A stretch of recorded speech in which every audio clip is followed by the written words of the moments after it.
A team of Bishalgarh Police Station of Tripura's Sipahijala district seized a massive quantity of contraband substance on Sunday night.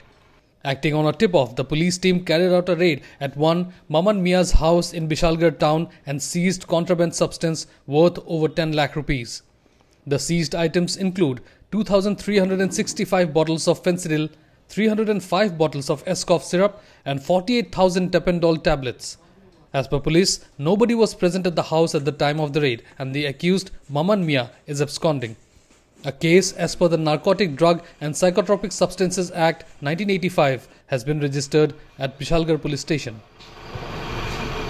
আমাদের কাছে একটা খবর আসে secret source যে Jangalia forest অফিসের পিছনে মামুন মিয়ার বাড়িতে হিউজ কোয়ান্টিটি মানে এসকপ ফেন্সিডিল এরকম মজুদ আছে। তারপর আমরা যথারীতি আমাদের গোকুলনগর বিএসএফ হেডকোয়ার্টার প্লাস আমাদের এসডিএম আমাদের এসপি স্যার এবং এসডিএম স্যারকে জানানো ব্যাপারটা। তারপর আমাদের যথারীতি বিএসএফ পার্সোনালও আছে, ডিজিএম স্যারও এসছেন। তারপর আমরা ওইখানে রিড করে এবং হিউজ কোয়ান্টিটি ফেন্সিডিল এবং এসকপ উদ্ধার হয়।